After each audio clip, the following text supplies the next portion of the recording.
Allô? Allô? Allô? Salam alaikum, ça va? Alaikum salam, ça va et toi? Alhamdulillah, alhamdulillah. Dis-moi. T'appelles, en fait, ça fait longtemps que j'ai envie de t'appeler, mais que j'hésite, je sais pas trop. En fait, je t'explique qu'il y a 3 ans, j'ai rencontré le père de mon fils. Et donc, au début, il travaillait pas. Moi, j'étais en foyer. J'avais mon petit appartement. Je venais d'arriver dans la ville, donc je travaillais. Enfin, voilà, tout allait bien pour moi. Je le rencontre. On vit très rapidement ensemble. Lui, il travaillait pas parce qu'il a pas de papier.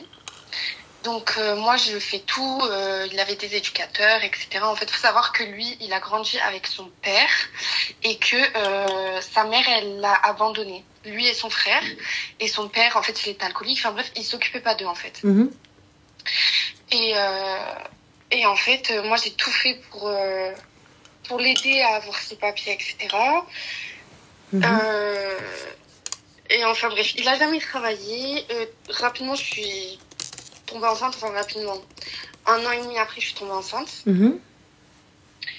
Donc je me suis dit que ça allait être peut-être l'élément déclencheur pour qu'il travaille. Moi, jamais de la vie. Jamais de la France. Un gars qui ne bosse pas son gosse. Tu crois vraiment qu'il va bosser avec un gosse, madame? Je pensais, ouais. Je pensais que ça allait changer, tout ça, parce que du coup moi je pouvais plus bosser, donc je pensais que lui il allait travailler. Donc il a pas travaillé, il a rien fait, ou aussi il travaillait 1 mois, 1 semaine, 2 semaines, et puis en fait il gardait jamais son travail, il n'arrivait pas à les tenir. J'ai accouché, j'ai tout fait moi, enfin lui m'a jamais aidé pour chercher un logement, pour rien en fait, rien du tout, il a rien fait. Et moi en fait, aveuglée comme j'étais, je continue à rester avec lui. Je pensais qu'il allait changer, et pourtant tout le monde autour de moi me disait que ça servait à rien et que je changerais pas et que c'était mieux que je sois seule avec mon bébé que de rester avec lui. Moi je voulais pas, en fait je suis issue mes parents ils sont divorcés, donc je voulais pas faire vivre ça à mon enfant, parce que j'ai beaucoup souffert de cette séparation. Et donc je pensais qu'il allait changer. Puis en fait, j'ai accouché, ça n'a pas changé. Toujours pareil, des travails d'1 semaine, 2 semaines, et puis il les gardait pas. Et là, en septembre, j'ai décidé de partir, de retourner dans ma ville, dans ma famille. Donc je suis repartie vivre chez mon papa. Et puis en fait, à chaque fois que je viens, il vient pas voir le petit, il me reproche de pas le voir souvent, mais en fait, lui, quand je suis là, par exemple, je suis là, ça fait 1 semaine et demie, et puis ça fait 1 semaine et demie qu'il me dit qu'il vient demain. Et en fait, qu'il vient pas. Et moi, j'attends, parce que j'ai envie que mon fils, quand même, il puisse avoir des moments avec son papa. Et en fait, il vient pas. Je sais pas, en fait, si je dois complètement couper les ponts pour pas que mon fils ressente ce manque, ou si je dois continuer à persister pour qu'il voie son père. En fait, Ma chérie, excuse-moi, j'arrive pas à comprendre. Quel aliment tu n'aimes pas? Qu'est-ce que tu n'aimes pas manger? Les choux de Bruxelles, tu aimes bien? Non. D'accord. Donc si je t'oblige à en manger, c'est comment? C'est dégueulasse. Pourquoi c'est dégueulasse? Tu vas les manger, les choux de Bruxelles? Non. Pourquoi non? Parce que j'aime pas ça. Donc on t'oblige pas, on est d'accord? Non, on m'oblige pas. Simple. C'est exactement la même chose. Pourquoi tu veux l'obliger? Son fils, il est là, non? Il sait qu'il a un fils. Et si lui-même, cet élan de paternité ne s'est pas créé en lui? Mais en fait, il est tout le temps en train de me dire qu'il lui manque son fils. Yal Khara, pourquoi tu me parles? Moi, tu me parles pas. Tu ne m'envoies pas de message. Le seul message que je veux avoir, c'est une date, 1 heure, à laquelle tu récupères ton enfant. Ne communique pas avec moi. Ne viens pas me raconter ta vie. Ne viens pas me raconter si ça va ou ça va pas. Qu'est-ce qu'il te faut, qu'est-ce qu'il te faut pas. Où est-ce que tu montes, où est-ce que tu montes pas. Tu n'es pas mon mari. Tu n'es pas mon homme. Je veux pas savoir les problèmes que tu as. Ça ne me regarde plus. Tant que ça n'impacte pas ton enfant, fin de l'histoire. Même moi, ce que je fais de ma vie, ça ne te regarde pas. En fait, simple. Mon bébé, il a que 1 an, tu vois, il a à peine 1 an. Mais je sais pas en fait si je dois couper complètement les ponts avec lui, et que mon fils il grandisse sans lui parce qu'en fait lui il est pas stable, il a pas de maison. Mais ma chérie, moi j'en ai rien à faire qu'il soit stable ou pas, il vit pas avec toi. Aujourd'hui, qu'est-ce que tu en as à faire de sa stabilité? Non, mais en fait, c'est pour mon fils. Si ton fils, il veut le voir, ma chérie, écoute, t'as une photo du papa? Oui. D'accord. Il l'a reconnu?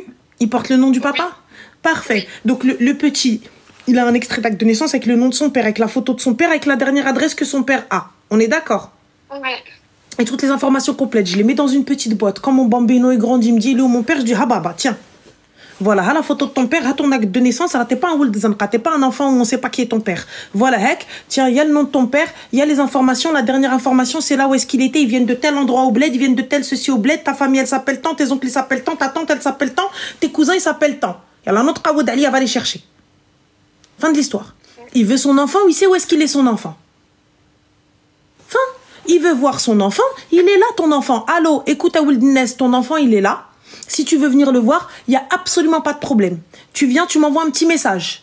L'heure et la date. C'est tout. Il n'y a pas de problème. Alors, fin de l'histoire, je n'ai pas à chercher. Ton bébé, là, aujourd'hui, il ne comprend pas encore. Il ne comprend pas encore parce que pour lui, là, aujourd'hui, c'est ça la normalité. Ouais. Le manque, il va le comprendre après, quand il va grandir. Et c'est là où peut-être ta famille va faire le nécessaire et va faire les choses bien. T'as encore ton papa ? Oui. Tu t'entends bien avec lui?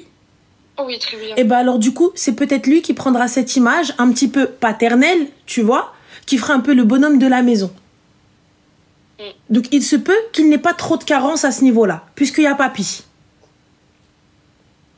Ouais, c'est vrai. Tu vois? Mais là, ma chérie, on va pas commencer à pleurer pour un kharaï. On va pas commencer à pleurer pour un merde, ma chérie. C'est même pas pour lui, parce que moi, je crois qu'il faut... Non, je sais, c'est pour ton enfant. C'est pour ton enfant. Mais le petit, ma chérie, il est là. Il est là. Ouais. Tu vois? Donc, il est là, normal. Donc, qu'est-ce que tu veux que je te dise? Tu y vas, tu fais ce que tu as à faire et fin de l'histoire. Tu vas, tu fais tout et fin. C'est tout. Tu prends et c'est l'aime. Lui, il est là, tu dis arrête de m'appeler, arrête de me raconter ta vie. Le jour où tu veux venir voir, fin. En fait, il est tellement fou de savoir que moi, je veux plus être avec lui parce que en fait, j'ai plus rien à faire avec lui. En fait, il est tellement fou, il essaye tout le temps de m'amadouer, mais en fait, je sais qu'un jour, il serait capable de venir et de me prendre le pied. Eh ben, ma chérie, le JAF, tu sais ce que c'est le JAF? Ouais, le jeu aux affaires familiales. Et du coup, t'as fait quelque chose pour le JAF? Non. Et pourquoi tu dors là? Demain matin, garde exclusif. Demain matin, tu te lèves avec tes parents et tu te lèves. Tu fais le nécessaire pour ton gamin. Il ne subvient pas à ses besoins. Il n'a nulle part où emmener mon fils. Et moi, j'ai peur qu'il emmène mon fils. Fin de l'histoire. S'il veut le voir, il va le voir dans un lieu, je sais pas comment ils appellent ça là, un truc surveillé. Ouais. Il y a des assistantes sociales, il y a tout ce qu'il faut. Il va le voir là-bas dans un centre et fin de l'histoire. C'est tout. Point vert, médiatisé, merci. Voilà. Un lieu médiatisé, fin, t'as vu, il rentre dedans, il joue avec l'enfant, il fait mumuse avec lui, rends-moi mon fils, Salem. C'est tout. Pourquoi te prendre la tête et les larmes, il va me prendre mon enfant, il va prendre... S'il n'arrive même pas à se prendre lui-même, tu veux qu'il prenne ton gosse. Voilà. Mais il viendra le chercher quand il y aura plus de couches, quand il saura aller aux toilettes tout seul, quand il pourra marcher, aller à l'école tout seul. Voilà. Et Warti, bah non. Bah non. C'est l'aime.